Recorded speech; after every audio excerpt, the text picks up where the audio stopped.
Dernier rendez-vous de la chaîne Brest, capitale des océans, proposé depuis 70.8 by Océanopolis, ici aux ateliers des Capucins à Brest naturellement. Nous allons parler de biodiversité et de fonctionnement des socio-écosystèmes littoraux et côtiers. Ça peut paraître compliqué comme ça, vous allez voir c'est très simple et ça nous concerne tous. Nos invités, Fabien Boileau, directeur du Parc naturel marin d'Iroise, Jean-Baptiste Wallard, président de la Chambre syndicale des algues et des végétaux marins, et Alain Pibaud de l'Office français de la biodiversité. Vous êtes plus spécifiquement chef du projet Life Mara. Vous nous direz tout à l'heure en quoi il consiste. Jean-Baptiste Wallard, nous allons parler tout d'abord des algues et végétaux marins. Alors, la Chambre syndicale des algues et végétaux, elle est essentiellement bretonne en réalité. C'est un constat. Effectivement, on est essentiellement breton parce qu'une bonne partie de la biomasse qu'on travaille et qu'on valorise vient de Bretagne. Mais je lance aussi un appel aux entreprises qui sont hors du territoire, qui sont autour de l'étang de Thau, qui sont ailleurs en France, qui valorisent le végétal et qui auraient toute leur place dans une institution comme la nôtre à promouvoir l'algue et à défendre les intérêts. Des algues utilisées dans de très très nombreux secteurs. Je dis souvent, effectivement, on est assez atomisé. Les algues, tout le monde en parle, tout le monde en fait de la valorisation. C'est 80% d'alimentaire aujourd'hui, mais on en fait aussi beaucoup dans la cosmétique, dans la santé. Il y a aussi beaucoup de recherches, même pour le Covid, on en a parlé, on pourrait faire des alginates qui viennent faire un film dans les narines et qui rendraient le nez plus filtrant. Je pense qu'on n'a pas encore tout découvert. Et on revient à des métiers traditionnels de l'algue où on l'utilise en agriculture comme un vaccin de plantes. Donc aujourd'hui, on sert effectivement beaucoup de secteurs et sans compter le côté artistique, le côté énergétique éventuellement, dans lesquels on peut trouver des applications. On est à la fois donc dans la tradition et l'innovation. Alors c'est tout à fait juste et je trouve que c'est important pour nous ici dans le Finistère de rappeler ce lien ancestral qui a forgé les hommes et les femmes qui travaillent l'algue dans la résilience.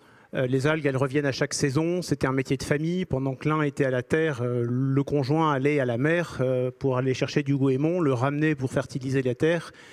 Et ça s'est intégré dans le patrimoine culturel. Et tout à l'heure, on disait avec Fabien qu'effectivement, il y a déjà 6000 ans, l'homme préhistorique était déjà là, mangeait du phoque et à travailler les algues. Donc il y a un ancrage et donc il y a une raison d'être. Et il y a une raison de peut-être une origine aussi dans tout le maillage scientifique qu'on a ici dans le pays de Brest. Et en même temps, ça reste une petite activité. C'est une activité de niche. Quand on parle des océans, c'est tellement grand. Moi, quand j'en parle autour de moi, les algues, ah bon, on travaille là-dedans, il y a de quoi gagner sa vie. Oui, oui. C'est innovant, c'est une niche. Et on découvre tous les jours, je pense, des extraits, peut-être des algues, des espèces, des applications, des actifs. Et on découvre aussi comment les extraire, les co-extraire et valoriser l'essentiel de tout ce qu'il peut y avoir de valorisant dans une algue. Et donc c'est très innovant de travailler la protéine, la vitamine, les sucres, l'écorce de l'algue et de comprendre un petit peu aussi comment elle se régénère et comment elle se cultive. C'est un grand enjeu. Et en Bretagne, nous avons la chance d'avoir des atouts naturels justement pour la culture de l'algue. Alors, c'est vrai qu'il y a déjà la géographie de l'algue, de cette disponibilité de l'océan. C'est 2300 km de côte en Bretagne. Ce fond rocheux, on n'a pas beaucoup de plages de sable, on a plutôt des fonds rocheux. Jusqu'à 20 mètres, tout l'archipel de Molène et tout le parc marin d'Iroise dont on parlera tout à l'heure. C'est une richesse de pouvoir avoir plus de 4000 km² dans lequel on peut aller chercher de l'algue. Et de là est né aussi tout un maillage scientifique. On a la chance d'être encadré, d'être entouré de scientifiques qu'on peut croiser facilement à l'UBO, au Centre d'études et de valorisation des algues à Pleubian. On peut aller jusqu'à Roscoff avec le CNRS, à Begmail, à l'Agrocampus. On se forme, on étudie. Et il y a effectivement une présence du scientifique qui est importante et qui est très couplée avec aussi la présence terrain. Et je vais mettre le Gaumonier dans l'équipe scientifique parce que lui, c'est un vigile de la mer. Tous les jours et tous les matins, il a ce point de mesure quotidien de l'infiniment local et petit, mais qui fait que nos grands modèles de lidar et tout ce qu'on peut automatiser sur la recherche des algues s'ancrent localement. Il y a de plus en plus de connexions d'ailleurs entre les producteurs, ceux qui sont sur le rivage, et justement les scientifiques, les entreprises, les industriels, les académiques. On a l'impression que ça se développe de plus en plus. Alors c'est vrai que c'est un métier de lien et c'est un métier d'interaction. Je pense que effectivement, dans les récoltants, il faut qu'ils aient des acheteurs et eux-mêmes veulent monter la chaîne de valeur, ils veulent stabiliser l'algue, il faut la sécher, il faut la conserver un petit peu, il faut la transporter, donc il y a une logistique qui se met en place. Et ce lien entre la mer et la terre, il est vrai pour la ressource, mais il est vrai pour l'emploi, comme je disais tout à l'heure, et il est vrai dans le sens inverse. La mer se nourrit de tout ce que la terre lui apporte comme nutriments, les bons comme les mauvais, malheureusement. Et donc, on a ce lien terre-mer et on a ce lien alimentation-santé. Bien manger, c'est la base d'être en bonne santé. Et la mer et les bienfaits des algues peuvent apporter tout ça, qu'elles soient fraîches, qu'elles soient sèches, qu'elles soient travaillées, qu'elles soient mises dans un sushi, qu'elles soient mises même dans un alginate qui va ensuite entrer dans la composition de produits un petit peu plus travaillés. Vous en mangez tous les jours, vous ne le savez peut-être pas, mais en vous brossant les dents ce matin, il y en avait. Donc c'est un métier de lien et c'est un métier aussi d'interaction, même dans nos orientations avec les politiques de la région Bretagne qui orientent et qui financent parfois certains projets, avec le comité des pêches qui régule les licences, les dates de pêche, les récoltes. On travaille dans des zones comme le parc marin qui gère un espace dans lequel cohabitent plusieurs activités maritimes. Et on intervient aussi quand on nous demande un avis sur les lois, qu'elles soient françaises ou européennes. Quand il faut légiférer sur l'algue, on a la chance d'être consulté parce qu'on connaît notre sujet et que les entreprises peuvent être force de proposition pour développer leur marché. Donc c'est un métier de lien. Et pour justement dynamiser ce lien, il y a eu la création ici d'un cluster des algues. Est-ce que vous pouvez nous en parler ? Oui, c'est une initiative qui est née en 2018 et qui avait pour vocation d'animer, de collaborer et de faire travailler ensemble ces différents acteurs qui se connaissent. On se tutoie, on s'appelle facilement par son prénom dans la filière. On se méconnaît et on ne sait pas exactement qui fait quoi. Et il était bon d'avoir des instances pour s'informer des projets qu'on gère, pour travailler ensemble et définir d'autres projets sur lesquels on pourrait intervenir ensemble. On a traversé la période Covid, ce n'était pas une mince affaire. Et aujourd'hui, on cherche à développer davantage ce cluster algues qui reste spécialisé dans l'algue, qui s'ouvre. Il avait été en période d'essai, j'ai envie de dire, dans le pays de Brest. La volonté, c'est de l'ouvrir aussi aux communautés de communes en dehors du pays de Brest, l'ouvrir à la Bretagne, de faire boule de neige. Ce qui a marché ici, ouvrons-le. Et on marchera peut-être à la limite aussi d'autres interactions, de plate-bande, d'autres institutions. C'est pas grave. Le tout, c'est de l'animer, de le coordonner, savoir exactement qui fait quoi. Et moi, je suis assez partant et tout à fait volontaire pour ce cluster parce qu'il nous fait rencontrer et il va nous faire se spécialiser et que chacun soit efficace dans sa zone d'activité. Un cluster soutenu notamment par Brest Métropole. Alors, Brest Métropole a eu le courage de lancer cette initiative, de la maintenir pendant 3 ans, de l'animer et aujourd'hui de le défendre et d'aller le présenter aux autres PCI ou aux autres communautés de communes. Et c'était tout à fait important que ça naisse d'une volonté du territoire et les élus ont joué un grand rôle et Patrick Leclerc notamment qui avait souhaité ardemment ce cluster le porte à bout de bras aujourd'hui pour qu'on soit capable de faire cette boule de neige et de proposer à nos voisins et d'élargir cette boule de neige. C'est vraiment ça il faut que ça marche petit et une fois que ça marche petit, ça marchera grand. Il faut que ça respire, il faut que ça vive. Tout en respectant un certain nombre d'équilibres, équilibre naturel, équilibre entre les acteurs, équilibres économiques, c'est quand même assez complexe. Oui, mais c'est important. Le fait d'être petit, on n'est pas donneur d'ordre. On est assez humble, même par rapport à ce qui se passe dans l'océan et la façon dont les algues poussent et se renouvellent. Et c'est important, je pense, d'avoir cette approche et de toujours savoir qu'au moment où on va pêcher, une algue, c'est un habitat, c'est aussi une autre ressource pour d'autres utilisations. Et si on la prélève, on doit la mériter. Et donc, il faut la prélever le taux qui va bien, 10, 15%, pas forcément plus, pour qu'elle puisse se régénérer d'elle-même, surtout quand c'est du sauvage. Et une fois qu'on l'a extraite, on se doit aussi de la valoriser correctement.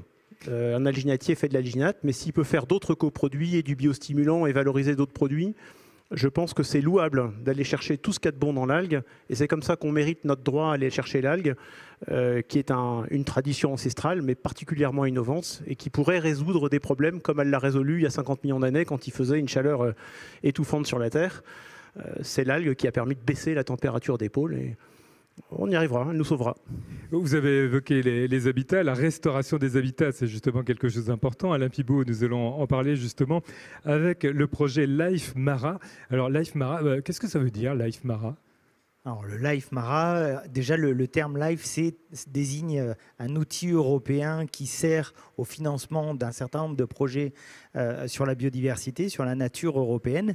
Et Mara pour Marine Habitat, en fait c'était un diminutif, pour désigner finalement ce projet que nous avons eu la chance d'obtenir au niveau français, puisque c'est un des plus gros projets européens sur la biodiversité marine, et projet qui se déroule sur 8 ans et qui organise un certain nombre de chantiers sur la restauration des habitats marins à travers la coopération de 14 établissements français.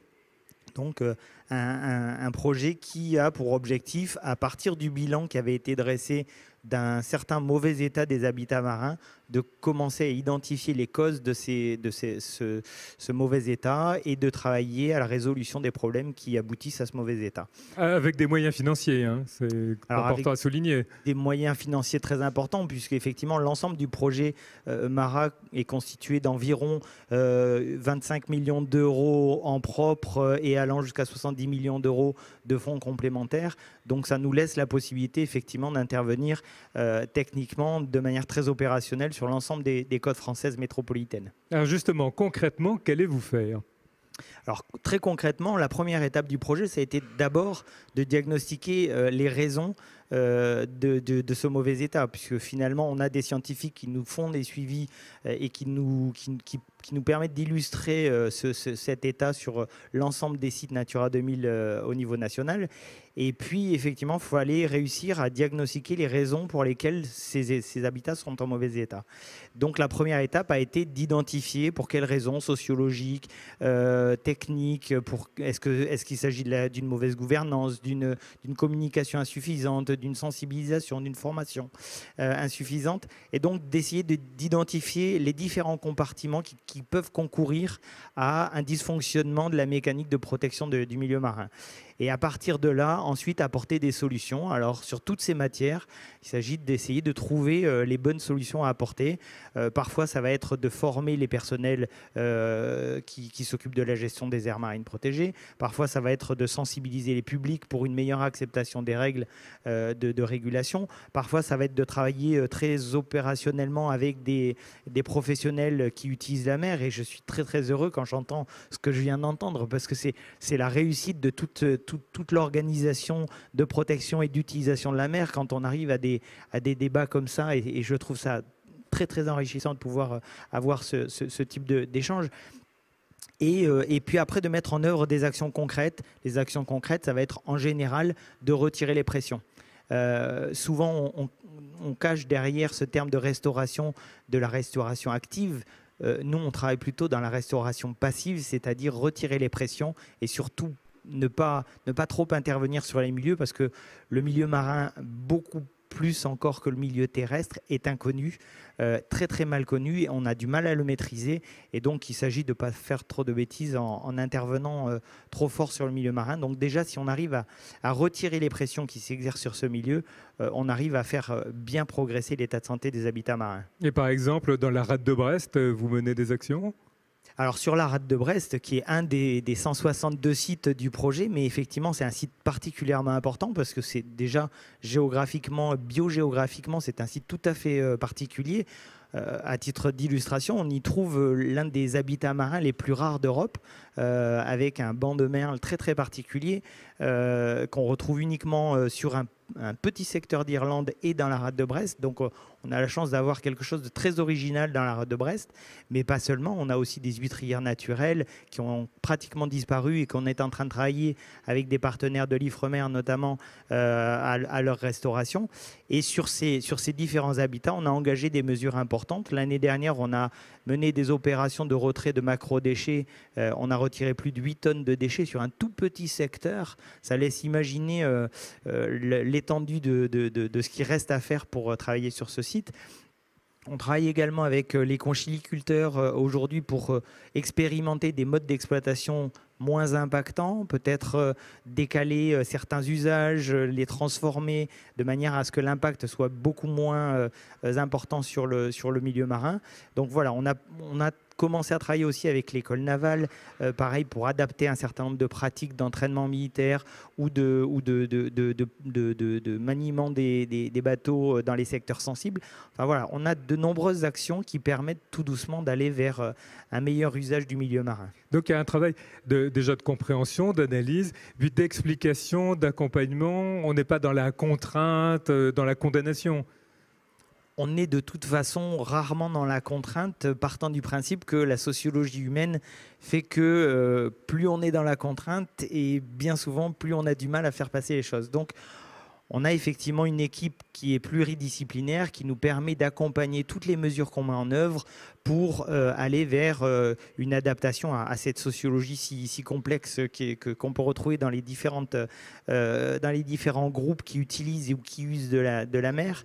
Et donc, effectivement, on va travailler pour essayer de comprendre comment faire passer au mieux une mesure en sensibilisant, en communiquant, en expliquant au maximum pour qu'ensemble, on aille vers une adaptation des pratiques et une bonne compatibilité entre l'économie maritime, l'usage qui en est fait au quotidien, la pratique même non professionnelle de la mer et puis la conservation des habitats dont on sait aujourd'hui qu'ils sont indispensables à la couverture d'un grand nombre de services que nous rendent les océans. Donc on est vraiment sur un équilibre et de la communication qui doit nous permettre de faire comprendre que c'est dans l'intérêt de tous de pouvoir mieux travailler la mer, de pouvoir mieux la vivre, de trouver des équilibres qui sont essentiels. Il y a donc toute une action de formation. Alors, on a de nombreuses actions de formation dans le cadre du projet Marin, effectivement, mais on n'est pas les seuls. Il y a de nombreux opérateurs qui travaillent sur la formation des acteurs, que ce soit la formation des jeunes, puisqu'on encadre aussi, on travaille sur les aires marines éducatives. Donc, on prend les enfants, je dirais, à la source pour leur inculquer tout de suite des gestes et des réflexes de respect de la mer. Et puis bien sûr, avec différents publics, les gestionnaires, avec des formations sur les différentes techniques d'intervention en milieu marin, de pratique, etc. De formation des services de l'État, de services instructeurs pour les accompagner, parce que, mine de rien, c'est un chantier énorme que de pouvoir accompagner les nombreux usages en mer. Et c'est vrai que dans les services instructeurs, bien souvent, on a du personnel qui est spécialisé sur certains domaines, mais il est difficile d'être spécialisé sur tous les champs de l'exploitation du milieu marin. Et on a besoin de régulièrement former ces personnels. Donc, on accélère aussi, on accompagne les services de l'État en les formant. Et puis, il faut aussi globalement lever quelques blocages, quelques incompréhensions. Il y a forcément des incompréhensions et je dirais que la conservation et l'exploitation ont vraiment des challenges devant eux d'augmentation de la confiance. C'est pour ça que je soulignais que c'était agréable de vous entendre parler comme ça, parce que c'est ça l'objectif, c'est comprendre qu'on n'est pas dans l'opposition, on est vraiment dans l'accompagnement. Et que ce soit les pêcheurs, les conchiliculteurs, les algologues, les algoculteurs, ont besoin de la mer et de la mer en bon état. Et donc cet effort qu'on accompagne pour améliorer la qualité des habitats marins et rechercher leur bon état, l'objectif final, c'est pas de protéger une espèce par-ci par-là, c'est de protéger cet ensemble écologique qui nous apporte tous les services qui nous rendent, les services nourriciers, les services d'épanouissement, des services de santé, etc. Et on est vraiment dans normalement la protection de l'humanité et de tous les services qui sont, dont on dépend. Et comme nous sommes réunis à l'occasion du sommet mondial de l'océan, vous semblez plutôt engagé, passionné, ça se sent, et surtout optimiste. Optimiste parce que déjà la nature a une capacité de résilience énorme et on le voit dans les différentes opérations qu'on mène. La nature est très, très réactive. Elle arrive et peut-être peut-être encore plus en mer qu'à terre, à se restaurer relativement rapidement quand on lui a laissé quand même une certaine capacité à se restaurer. Mais c'est vrai que la mer a une grande capacité de résilience. Il ne faut pas en abuser, mais c'est ce qui nous rend optimistes aujourd'hui, c'est que quand on engage des actions de restauration, on en voit vraiment les fruits assez rapidement. Fabien Boileau, directeur du parc naturel Marin d'Iroise, c'est un optimisme que vous partagez ? Oui. Alors oui, pour plusieurs raisons. C'est que d'abord, on est au One Ocean Summit, donc on se rend compte de cette prise de conscience de la nécessité de protéger l'océan. Et c'est quelque chose qu'on fait quand même depuis un certain nombre d'années, notamment au parc naturel Marin d'Iroise, où finalement, quand on réunit autour de la table les acteurs du monde maritime et paramaritime, tous ceux qui dépendent de ce monde maritime, très rapidement, ils comprennent la nécessité de le protéger. Et dans un consensus, globalement, on arrive à mettre en place des mesures de protection, ciblées toujours sur les principaux impacts, sur les pressions. Et c'est comme ça qu'on arrive à avancer. Nous avons évoqué des démarches partenariales. Alors, c'est bien ce qui caractérise celle du parc naturel Marin d'Iroise. Oui, tout à fait. On ne ferait rien tout seul. Donc, les gens qui travaillent sur le milieu marin, je pense au premier chef aux pêcheurs, par exemple, travaillent avec nous au quotidien. On travaille également beaucoup avec les scientifiques parce qu'on ne connaît rien sur le milieu marin. Donc, il faut aller acquérir de la connaissance, connaître ce milieu marin, connaître les habitats, connaître les espèces, connaître les masses d'eau, puisqu'en fait, c'est ce qui supporte toute cette vie. Et puis surtout, diffuser cette connaissance. Parce qu'en fait, les gens acceptent de protéger, acceptent même des contraintes en matière de protection, dès lors qu'ils comprennent pourquoi elles sont mises en place. Lorsqu'on impose des contraintes comme ça, en général, ça se passe assez mal. Si on explique, si on fait de la pédagogie, alors ça se passe bien en général. Alors, un mot sur le parc naturel Marin d'Iroise, justement, son action aujourd'hui et son fonctionnement, sans entrer dans les détails, parce que c'est une structure quand même assez riche avec beaucoup d'acteurs, mais juste en un mot.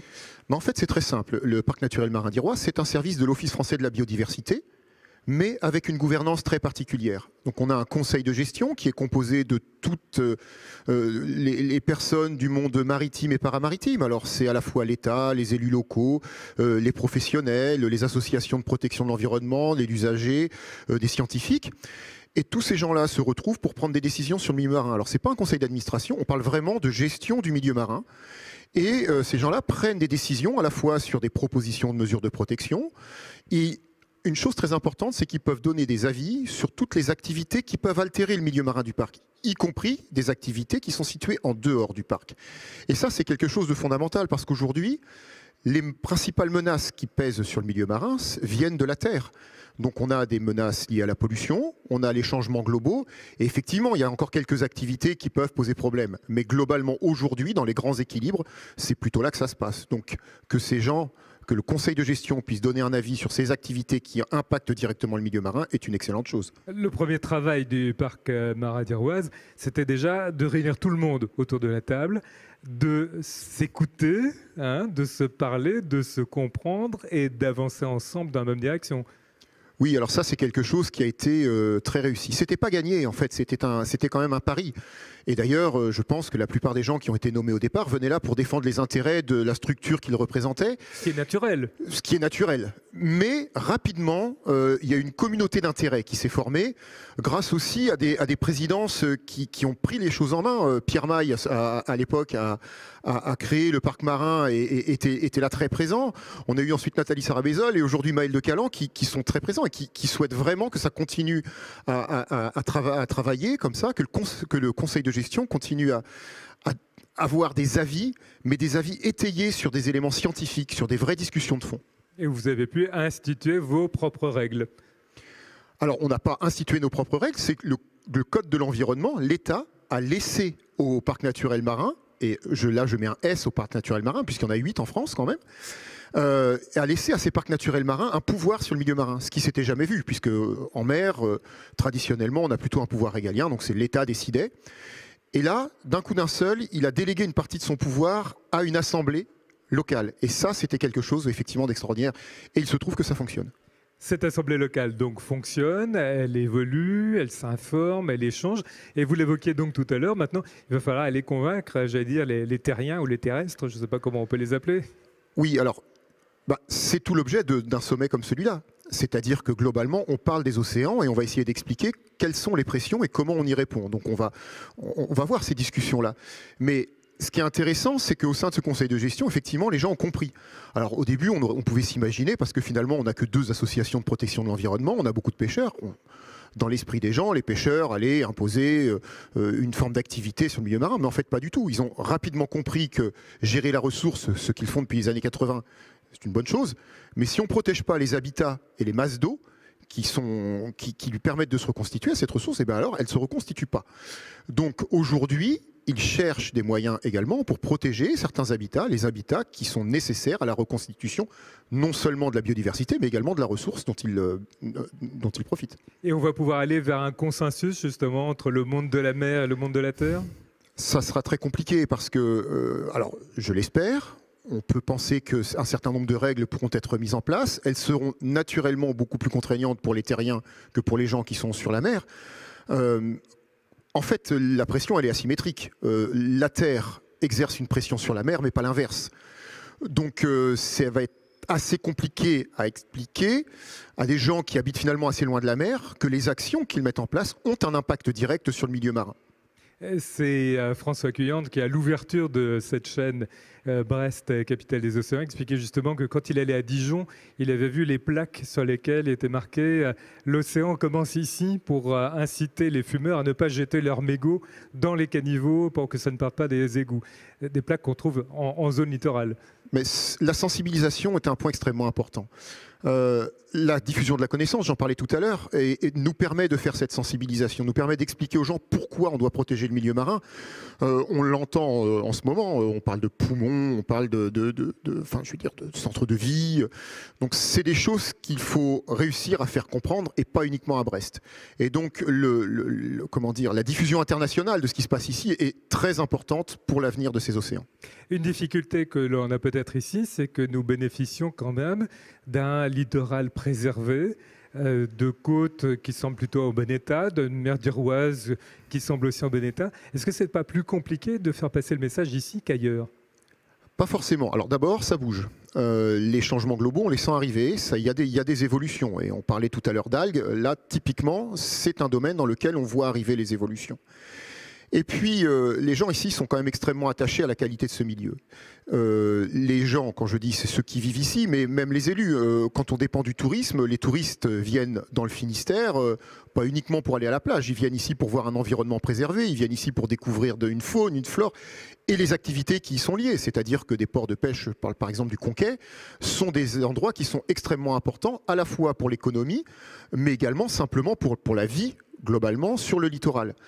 Donc les gens qui sont dans le parc naturel marin et vers qui on se tourne et vers qui on fait énormément de sensibilisation comprennent l'importance de préserver ce milieu-là. Donc aujourd'hui, je prends le conseil de gestion du parc par exemple, ne supporte plus la moindre atteinte au milieu marin. Et le parc naturel marin, alors que ça a été une inquiétude au moment de sa création, n'a pas empêché des activités. Il a au contraire permis des activités. Alors, le parc a permis le maintien d'activités de façon durable. Si on prend l'exercice de la pêche, par exemple, et notamment la récolte des algues. En 2014, à l'unanimité du conseil de gestion, il y a eu une décision qui a été prise de proposer l'interdiction, la fermeture de 30% de la zone de pêche. Alors ça peut paraître énorme, sauf que ça s'est fait sur un temps long, avec des discussions avec les récoltants d'algues, où on est allé travailler avec eux sur les zones sur lesquelles ils pouvaient pêcher, en expliquant pourquoi il fallait protéger certaines zones, notamment des habitats, des zones de repos pour certains mammifères marins.